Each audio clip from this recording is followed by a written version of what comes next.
días, compañeros. Buenos días, compañera. Bueno, nos encontramos aquí reunidos el día de hoy para realizar un conversatorio del eje 4 con el tema que vamos a abordar a la pregunta: ¿qué elementos deben considerarse en una propuesta pedagógica para que responda a las necesidades actuales? Nuestro equipo de trabajo está conformado por el compañero Germán Alonso López Grisales, la compañera Erika Restrepo, el compañero José Alonso González y quien les habla, Lidian León. Entonces, en este trabajo tenemos como objetivo buscar diferentes formas de enseñar y también unas diferentes formas de aprender. Entonces, sí, tenemos que tener presente que hoy en día el niño pues aprende de muchas formas, ¿cierto? Y así como el niño aprende de muchas formas, nosotros también nos tenemos que dar la manera de cómo enseñar a esas formas.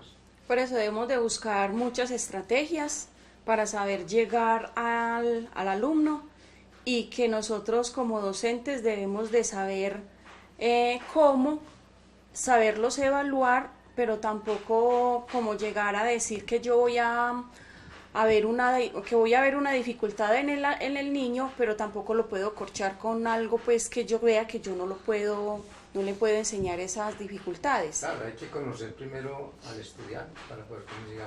Didian, por ejemplo, usted, dentro de lo que ha leído, dentro de sus cositas, dentro de todo lo que ha manejado, sus experiencias, ¿de qué manera enseñaría usted a ver una estrategia, por ejemplo? Bueno, aquí tenemos varias estrategias. Podría ser la experiencia motivacional. Tenemos varias, pero en el caso mío me gusta mucho la estrategia con el aprendizaje autorregulado, porque esta estrategia nos sirve mucho a los docentes que trabajamos en la metodología de escuela nueva o en las escuelas o en la metodología activa. ¿Y en qué consiste como ese aprendizaje autorregulado? Bueno, ese aprendizaje autorregulado, la misma palabra lo dice, ese auto dice mucho.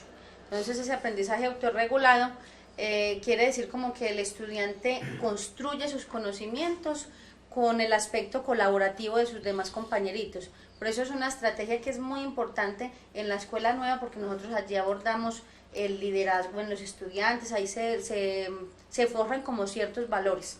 ¿Y entonces cuál sería el papel del docente en ese caso? En ese caso, el docente lo que hace es como estar simplemente como un acompañante para los estudiantes, pero a su vez tiene que mirar pues que el estudiante no esté aprendiendo, construyendo un conocimiento erróneo, porque él tiene que estar ahí para apoyarlo y que él aprenda. O sea que es un guiador. Es como una guía. Una guía, un apoyo, se convierte como en otro estudiante más porque está ahí vigilando, pero también está aportando y está construyendo con los conocimientos. Por ejemplo, en este caso yo estuve trabajando sobre una autora que se llama María Azul Malanz. Ella habla sobre el aprendizaje autorregulado y entonces dice que para este aspecto tenemos que tener en cuenta dos cositas muy importantes. La una es el conocimiento y la otra es la regulación de esas actividades cognitivas. Entonces allí abordaríamos cosas importantes como la primera, cómo percibe el estudiante el aprendizaje, cómo comprende, cómo aprende, cómo recuerda y cómo piensa el aprendizaje. Es decir, ahí debemos de conocer al estudiante, ¿cierto? Eso, ahí por ejemplo en esta parte me gusta que ustedes también aporten algo. Cómo comprende, cómo aprende, cómo recuerda y cómo piensa el estudiante. Yo lo que veo es que ahí en ese aprendizaje entonces el muchacho debe manejar una disciplina muy buena, porque para poder abarcar todos esos y sobre conceptos. todo cuando dice autorregulado y controlado, yo me imagino pues que entonces él tiene que manejar unos aspectos disciplinarios para decir, bueno, pero hoy me tengo que sentar a hacer esto, tengo que hacer tal situación, porque sí, tengo que ser responsable en estas actividades. Sí, profe, de hecho, en la metodología de escuela nueva, entonces el estudiante está trabajando por unos módulos o guías, el estudiante avanza a su propio ritmo. Sí, mire que hay, por ejemplo, aspectos, factores pues externos, por ejemplo, como la cosecha. el estudiante en ese tiempo de cosecha se puede ausentar perfectamente y luego regresa y continúa. O sea que ahí no hay una exigencia por decir al muchacho, "Vea, para mañana todos se tienen que deben de tener aprendida tal lección, No. o tienen que tener... No, es al ritmo del Es alumno. al ritmo del alumno. Es al ritmo del estudiante. Entonces, por eso esta estrategia nos ayuda mucho en lo que se llama el aprendizaje autorregulado, porque es cuando el estudiante, hasta inclusive nosotros que estamos estudiando ya, tenemos como esa capacidad de evaluarnos, de ser responsables de esas actividades que tenemos que hacer sin que nadie nos esté supervisando. Por ejemplo, hay unos aspectos que uno cuando ya maneja ese aspecto autorregulado las debe de evaluar. Dijéramos, por ejemplo, las dificultades que se nos presentan para aprender, porque hasta nosotros mismos. Por ejemplo, un niño en el área de lenguaje. Puede que este niño pueda aprenderme un tema muy fácil con un video, lo va a aprender muy fácil, le voy a preguntar y me va a decir, vea, hoy estuvimos hablando sobre los verbos, ahí en el video se miraba bien todo. Pero puede que otro niño no tenga esa capacidad visual, sino que sea de pronto más auditiva. O ese niño que de pronto necesite que el profe esté más ahí acompañando y explicándole en forma lo que debe ser. Entonces, en cada área tenemos que tener como esa recomendación. Otra de las cositas sería, por ejemplo, ese proceso de verificación, que ese lo tenemos que hacer en todas las áreas. Yo creo que ustedes también lo... La verificación sería como la evaluación. La verificación ¿Qué aprendió sería el niño? eso, que aprendió La meta. El eso, estudiante. que aprendió La el niño, meta. que aprendió el estudiante. Y también en que el estudiante va a mirar, por ejemplo, cuando estamos en una actividad, en una clase, desarrollamos toda la temática que era. Cuando se termina, entonces, como lo ha dicho el profe, se va a hacer la evaluación, el estudiante va a tener, por ejemplo, algunos elementos que le pueden servir para reforzar. Por ejemplo, le voy a hacer al profe una evaluación y él puede tener aquí sus apuntes o puede tener el computador o la biblioteca de la escuela donde puede también reforzar ese conocimiento que adquirió antes de dar la respuesta correcta. Es decir, la parte memorística va quedando desplazada. Más bien relevada, sí señor. A mí, Por- a mí me gustaría, por ejemplo, escuchándolos ahí, la parte de la transversalización de los conocimientos, donde se pueden aplicar varias estrategias, varias herramientas y adquirir varias metas. Por ejemplo, en un trabajo de sociales, se puede incluir la artística en la elaboración Del mapa. de los materiales, la parte del lenguaje, en la expresión oral, en la expresión escrita, y entonces cuando se trabaja así, como lo decía Diana ahora, cooperativamente, pues entonces ahí viene el aporte de cada uno. Hermano, entonces según pues lo que tenemos presente, ¿qué otra estrategia o qué otra forma de enseñar para otra forma de aprender podríamos citar en este momento? ¿Cuál Nosotros- aplicarías en tu Nosotros aula de hemos clase? pensado en dos, que es a través del juego, porque nosotros pues tenemos niños muy pequeños, niños que vienen desde los 5 años, desde un preescolar, hasta los niños de 10, 11 años de un quinto, todavía con edad infantil. Entonces más adelantico pues Erika va a proponer algo sobre esa estrategia del juego. A mí personalmente la parte de la motivación también me gusta mucho, porque si el niño está motivado hay más facilidad, más oportunidad de aprender. La motivación también incluye mucho lo que el niño quiere coger quiere aprender del contexto externo, esa motivación interior, que también es una motivación grupal. Vemos que hay áreas que motivan mucho a los estudiantes, ¿cierto? No, y uno no aprende lo que no quiere. A todos ¿cierto? no nos Uno gusta lo que mismo. No le gusta, No nos no gusta le lo va a mismo. prestar atención. Por eso es que uno ve al estudiante disperso en algunas clases. En Por este ejemplo, currículo de 12, 14 áreas, cierto que es imposible Claro. tener un estudiante motivado en cada una de ellas. Por eso hay que usar las estrategias. Y mire que también hablan del tiempo, ¿cierto? Que es muy difícil que un estudiante se mantenga Activo. con la atención más de 15 a 20, O 20 minutos. ¿cierto? Ahí está, por ejemplo, profe, nosotros en la escuela nueva no podemos pretender que un niño se encasille en la cartilla únicamente transcribiendo. En esa etapa que el niño está trabajando, por ejemplo, el área de ciencias naturales, se puede sacar a que vaya y observe, experimente, construya con los compañeros, porque si lo pones siempre a escribir y escribir y escribir, entonces a lo último el niño ni resulta aprendiendo porque escribió y no tiene ningún conocimiento de lo que Yo creo que en el que tal vez sí permanece atento al muchacho y está en todo momento es la propuesta que nos tiene Erika, por ejemplo, que es a través del juego, ¿cierto, sí. Erika? Sí, la estrategia del juego, porque es muy lúdico, muy práctico, muy para trabajar con los niños. Es más que todo, es como un proceso de atención, de comportamiento, también introducen el aprendizaje y es una forma de que uno llegue a ellos y tampoco podemos escoger como un juego, simplemente vamos a jugar una chucha, vamos a jugar no, uno tiene que saber qué juego voy a escoger donde el niño pueda aprender. ¿Y qué tal si yo llevo, por ejemplo, un parqués a mi aula de clase? Bueno, con el parqués podemos aplicar lo que son el aprendizaje de los números. Entonces no me catalogarían como, le estoy enseñando a mis niños a que sean unos tahures. No, de pronto uno tiene que saberlo trabajar. Entonces ahí se puede trabajar los números, el conteo, y a partir de ahí vamos a ver que como el dominó tiene del 1 al 6, entonces vamos a enseñar, bueno, los números del 1 al 6. Entonces, y de ahí con los números del 1 al 6 uno puede hacer pequeñas sumitas, pequeñas resticas, entonces es como una estrategia que también podemos aplicar. Yo creo que la ajedrez también se podría como influir ahí, ¿no es cierto? Porque de todas maneras le enseña más al muchacho como a pensar, ¿cierto?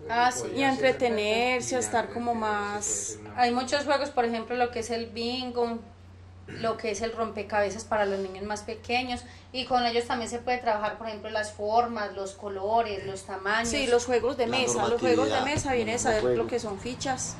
Muy importante lo que está diciendo el compañero Germán. Todo juego tiene una norma y ahí está convivir, ¿cierto? la socialización, el aprender a ganar, a perder. Esas reglas que nos ayuden y que se puedan transversalizar con otras áreas. Ahí está Cátedra de Paz, sociales. Bueno, yo también pienso que otra forma de enseñar, para otra forma de aprender, es que hoy en día la tecnología va a pasos agigantados, se está utilizando en todo, ¿cierto? Y motiva bastante al estudiante. Entonces, considero que la enseñanza a través de la virtualidad también se debe tener en cuenta como una metodología para la forma de enseñar y para la forma de aprender. Como nos dice, por ejemplo, y teniendo presente que es que los niños desde que nacen prácticamente ya están metidos en la tecnología. Por eso es que conocemos hoy como la era de los niños de la era digital, ¿cierto? Los nativos digitales. Por eso, digamos, el conectivismo que nos propone George Siemens, que nos dice que a partir del año 2014 este señor empezó con sus teorías a hablarnos sobre lo que es la teoría del conectivismo, a través de la cual se reconoce o se hacen unas comparaciones y dice que el conocimiento no es cerrado, que el conocimiento es abierto, ¿cierto? De ahí, profe, que hay una de las competencias del siglo XXI que dice que debemos de pensar en forma sistemática, debemos de enseñar al estudiante a pensar en forma sistemática. Sí, esa es una de las competencias, y la otra es también que manejen las técnicas de comunicación. Esa es otra manera de... Esa relación que entre el conectivismo y lo que planteaba Didian sobre el aprendizaje autorregulado debe tener unos valores adquiridos del estudiante para manejar las dos estrategias. Correcto. Según este señor, el pedagogo Siemens mexicano, él nos dice que pues el conocimiento ya no está dentro de la persona, sino que está fuera. Entonces, ¿qué es lo que pasa? Que yo puedo aprender del uno, puedo aprender del otro, en fin, indistintamente. Ya no todo está en la mente de la persona. sino que el conocimiento está en distintos puntos, lo que llamamos los nodos, ¿cierto? La información está en todas partes, lo que llamamos los nodos de comunicación.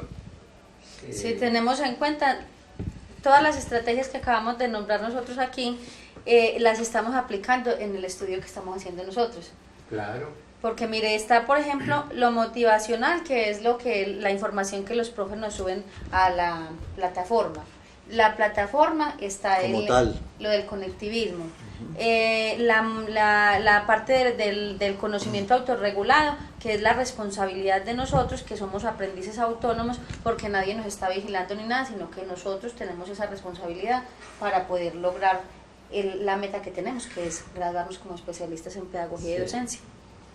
Karen Stephen, este señor, un filósofo canadiense, que es un comentarista del campo del aprendizaje en línea, él nos dice que nosotros tenemos que aprovechar las experiencias de los demás, porque para nosotros es imposible saberlo todo, ¿cierto?